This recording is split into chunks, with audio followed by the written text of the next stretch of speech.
ในวันที่25พฤษภาคม2026กรมภาษีกระทรวงการเงินร่วมกับโครงการใจกล้าได้เปิดศูนย์ฝึกอบรมในหัวข้อ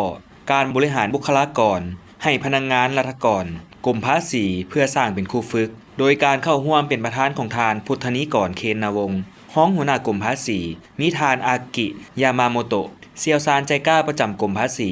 คณะครูฝึกจากกรมภาษีญี่ปุ่นและนักสมณกรของแขนงภาษีเข้าร่วมในกองประชุมท่านพุทธนิกรเคนวงศ์ห้องหัวหน้ากรมภาษีได้กล่าวคำเห็นเปิดศูนย์ฝึกอบรมในครั้งนี้ว่าการฝึกอบรมในครั้งนี้แม้นมีความสำคัญในการพันขยายแผนพัฒนาแขนงภาษีในระยะปี 2026 หา 2030 โดยเฉพาะแมนการพัฒนาบุคลากรแขนงภาษีให้มีความรู้และทักษะสามารถตอบสนองให้แก่หน้าที่เวียกงานของแขนงภาษีซึ่งได้เน้น6กลุ่มเวียกต้นต่อคือ 1. สารบานสินค้าระบบเอกภาพและการจดรหัสสินค้า 2. การกำหนดมูลค่าแจ้งภาษี 3. การกำหนดแรงกำเนิดสินค้า 4. ขั้นตอนระเบียบการแจ้งภาษี 5. การบริหารความเสี่ยง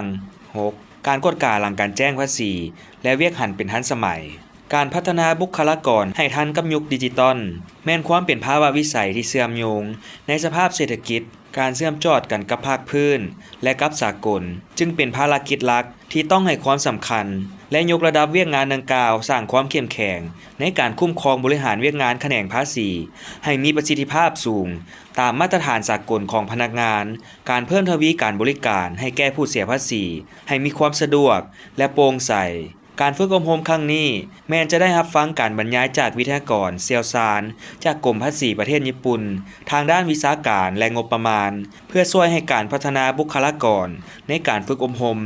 การสร้างเป็นครูฝึกในครั้งนี้ก้าวหน้าไปอย่างต่อเนื่องเทียบทันกับภาคพื้นและสากลพร้อมนี้ประธานกองประชุมยังเน้นหนักให้นักสัมมนากรผู้เข้าร่วมฝึกอบรมแลกเปลี่ยนประสบการณ์และถอดถอนนำเอาความรู้ไปประยุกต์ใช้ในเวียกงานตัวจริงพัฒนาบุคลากรให้กลายเป็นกำลังแหงอันสำคัญให้แก่แขนงภาษี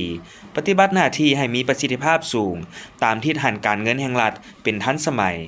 การฝึกอบรมครั้งนี้แม้จะจัดขึ้นเป็นเวลา5 วันนับแต่วันที่25 หา 29 พฤษภาคม 2026